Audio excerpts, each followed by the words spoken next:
Election धमाका में इस वक्त की सबसे बड़ी खबर के साथ शुरुआत करेंगे। राज्यसभा की 15 सीटों के लिए हुए चुनाव में जमकर क्रॉस वोटिंग हुई है। विधायकों के बागी होने की खबर उत्तर प्रदेश और हिमाचल प्रदेश से सामने आई। 4 बजे राज्यसभा के लिए वोटिंग तो खत्म हो गई, लेकिन सियासत जरूर अपने चरम पर पहुंच गई है। सूत्रों के मुताबिक हिमाचल प्रदेश में कांग्रेस के 9 से 10 विधायकों ने बीजेपी के पक्ष में क्रॉस वोटिंग की है। यह संख्या कम नहीं है, क्योंकि एक विधायक की जो वोट वैल्यू होती है वो 100 के बराबर होती है। राज्यसभा चुनाव में कांग्रेस हारी तो बीजेपी हिमाचल प्रदेश में सुक्खू सरकार के खिलाफ अविश्वास प्रस्ताव भी ला सकती है, क्योंकि यह विपक्ष होने के नाते यहां पर संवैधानिक प्रक्रिया के तहत अधिकार मिलता है। सूत्र बताते हैं कि बीजेपी राज्यसभा के नतीजों का इंतजार कर रही है, क्योंकि ये नतीजे जब सामने आएंगे तब वो अपना दांव अगले तौर पर चलती हुई दिखाई देगी। खास तौर से हिमाचल प्रदेश की एक सीट पर जो वोटिंग हुई है उसे लेकर अगर अविश्वास प्रस्ताव सामने आता है तो सरकार खतरे में नजर आ सकती है। जयराम ठाकुर इस वक्त हमारे साथ मौजूद है और बड़ा दावा किया है इन्होंने कि सरकार अल्पमत में है। सर, क्या आधार आपके दावे का है? नहीं चलेगी। मैं इस बात को कह रहा हूं, जब आज फाइनेंशियल बिल पर वोटिंग हुई तो जब हमने डिवीजन मांगा उससे पहले ही वॉइस वोट के आधार पर स्पीकर ने हाउस ही एडजॉर्न कर दिया। और हाउस एडजॉर्न करने का मतलब है कि सरकार के पास बहुमत नहीं है और ऐसे में वर्तमान सरकार को सत्ता में रहने का कोई अधिकार नहीं जब उनके पास मैंडेट नहीं है।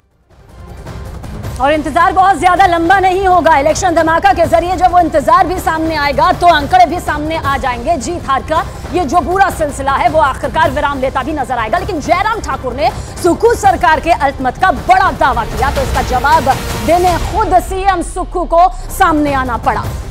मुख्यमंत्री सुक्खू ने माना कि राज्यसभा वोटिंग में शामिल नहीं हुए कांग्रेस के कई विधायक। सीएम सुक्खू का दावा है कि पार्टी क्रॉस वोटिंग करने वाले विधायकों के खिलाफ एक्शन लेगी। यह अधिकार यहां पर होता है क्योंकि बाहर का रास्ता यहां पर दिखा दिया जा सकता है, क्योंकि विधायक विहिप जारी करने के बावजूद वोटिंग में शामिल नहीं हुए। एक एक वोट की कीमत जो 100 होती है, जिसे गुणा और भाग करने के बाद यहां पर तय होता है कि जीत और हार किसके खेमे में जाएगी। विहिप जारी हुआ बावजूद इसके शामिल नहीं हुए, यानी कहा जा सकता है कि बाहर निष्कासन का भी एक रास्ता दिखाई देता है।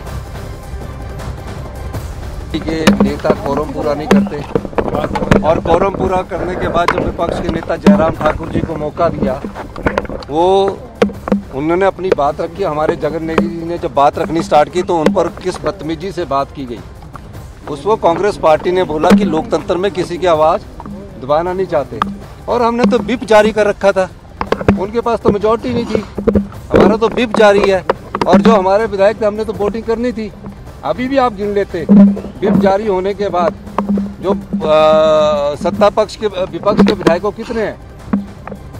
और 25 विधायक थे और जो विधायक विप जारी करने के बाद भी नहीं आए हैं उनके बारे में हमारी पार्टी भी विचार करेगी। और निश्चित तौर पर मैं कह सकता हूं कि आज जिस प्रकार भारतीय जनता पार्टी ने हमारे विधायक को धमकाने की जो कोशिश की है, कांग्रेस पार्टी इसका विरोध करती है। धन्यवाद।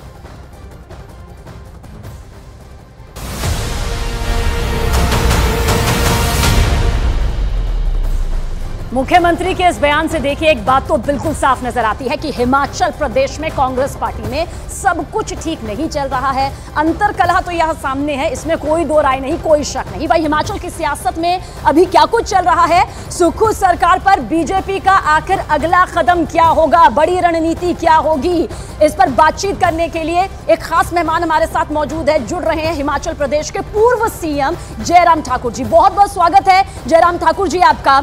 आपने खुद हिमाचल प्रदेश की सत्ता की कमान संभाली है, आप जानते हैं कि उन पहाड़ों में क्या कुछ राजनीति होती है, क्या जमीनी तौर पर दिखाई देता है। हिमाचल में राज्यसभा चुनाव को लेकर सियासी पारा हाई है। बीजेपी और साथ ही आप खुद भी मानते हैं कि सुक्खू सरकार को भगवान भी नहीं बचा सकता, तो क्या यह माना जाए कि हिमाचल में बहुत बड़ा खेला होने वाला है? कि खेला होने का विषय नहीं है। सरकार की लोकप्रियता जनमानस में तो गिरी ही गिरी है 1 साल के कार्यकाल में, लेकिन अपने विधायक अपने मंत्री सरकार के खिलाफ खुलेआम बात कर रहे हैं, आरोप लगा रहे हैं। और जिस तरह की परिस्थितियां बनी हैं निराशा और नाराजगी के कारण विधायक अपनी अंतरात्मा से वोट देंगे। और इसलिए मैं इतना कह रहा हूं कि अभी तो मतगणना 5 बजे होनी है, लेकिन फिर भी उसके बावजूद अगर अंतरात्मा की आवाज से अगर विधायक ने मतदान किया होगा उसका परिणाम देखने को मिलेगा और चौंकाने वाला होगा। जयराम ठाकुर जी, क्रॉस वोटिंग की अटकलें यहां पर सामने आई, लेकिन इस बीच सीएम सुक्खू कह रहे हैं कि रिजल्ट ही स्थिति तय करेगा, क्योंकि कांग्रेस को यह लगता है कि बीजेपी अपनी जीत ना वक्त से पहले ही खुद ब खुद घोषित कर देती है, रिजल्ट भी जब सामने नहीं आता तो।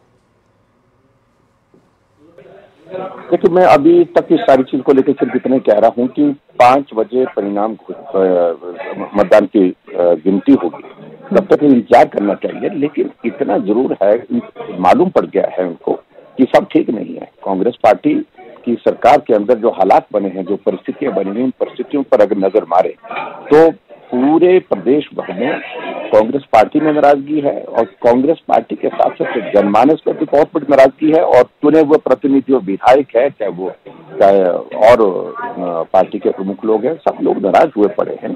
और कार्य प्रणाली सरकार की जिस प्रकार की है, पर आज खास तौर से जिस प्रकार से विधानसभा के अंदर जो हालात पैदा किया गया विधानसभा के अध्यक्ष के माध्यम से, वो बहुत ही दुर्भाग्यपूर्ण। अभी बजट प्रस्तुत हो रहा, अभी बजट प्रस्तुत हुआ है और उस पर वोटिंग होनी थी। और वोटिंग के लिए जब हमने डिवीजन मांगा हाउस के अंदर, तो वहां पर डिवीजन नहीं दिया गया, हाउस ही एडजर्न कर दिया गया।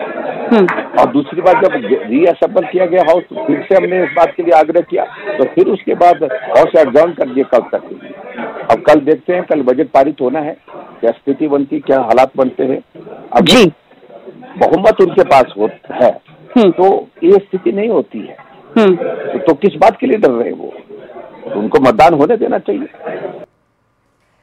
अच्छा, आप कहते हैं, बीजेपी भी बार बार कहती है कि सुक्खू सरकार हर मोर्चे पर फेल साबित हुई है और केंद्र की जो योजनाएं पहले से ही है उसी के सहारे उनका पूरा ये काम चल रहा है, तो क्या अब हिमाचल में बतौर विपक्ष बीजेपी का अगला कदम अविश्वास प्रस्ताव का ये पूरा गणित माना जाए? देखिए, सबसे पहले तो हम अभी राज्यसभा की गिनती 5 बजे होगी, उसके बाद अगली बातें हम तय करेंगे। विधानसभा का सेशन चल रहा है और पार्टी के नेताओं के साथ चर्चा करने के बाद हम इस बारे में निर्णय करेंगे। शुक्रिया हमसे बातचीत करने के लिए।